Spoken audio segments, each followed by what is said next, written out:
Jeudi 22 septembre, le ciné-maison du consulat de France à Rio recevait le réalisateur, écrivain et dramaturge français Eugène Green. En tournée dans les Amériques pour présenter son dernier né, La Sapiens, il présentait ce soir deux de ses anciens films. Malgré un problème de traduction relevé par Eugène Green dont vous comprendrez bientôt l'attachement à la parole, la séance peut commencer. Peu avant, nous le rencontrions, il nous décrivait son univers artistique. Au centre de cet univers, peut-être on peut dire qu'il y a la parole dans son sens ancien qu'elle avait avant le XVIIIe siècle. Qu'allez-vous faire? Il y a un chevalier qui a juré de combattre l'ogre et de me libérer de son emprise.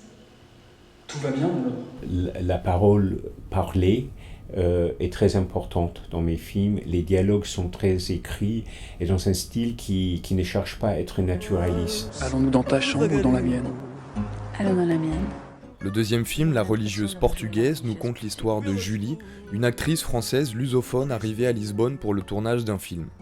Quand elle ne tourne pas, elle découvre la ville au gré de rencontres et tente de donner une nouvelle direction à sa vie. Paris.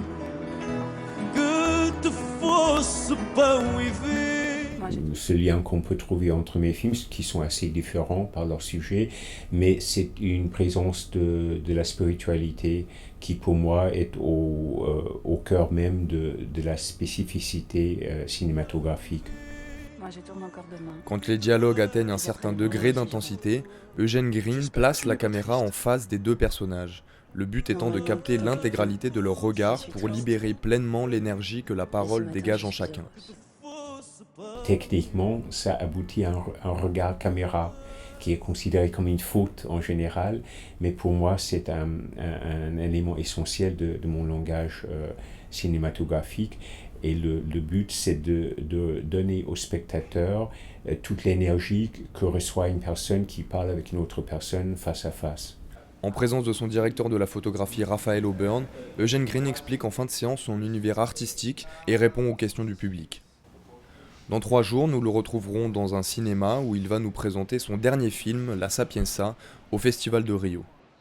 Le titre, qui fait référence à l'église Santivo alla Sapienza, construite par l'architecte Francesco Borromini à Rome, plante le décor. Le film raconte l'histoire d'un architecte en panne d'inspiration qui veut retrouver ce qui l'a poussé à faire ce métier. Entre amour de l'architecture, rencontre entre générations et poésie. Perché vuole diventare architetto? Per creare degli spazi. Degli spazi? Sì,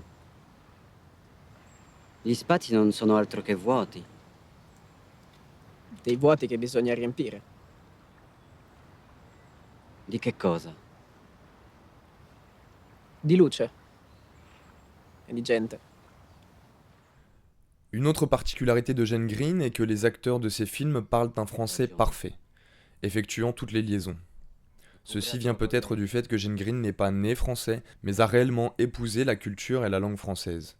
Ne lui parlez pas des États-Unis, son pays d'origine, dont il se refuse à prononcer le nom, mais qu'il aime à nommer la barbarie.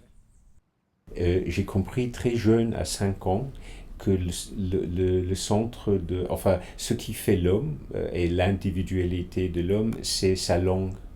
Et les barbares n'ont pas de langue. Et du coup, je suis parti dans une quête à la recherche d'une langue. Et c'est avant tout la langue française qui est devenue ma patrie, si vous voulez. Et c'est une langue pour laquelle j'ai une grande affection.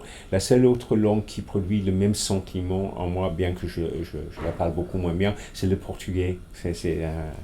Et ça ne s'explique pas, c'est ainsi.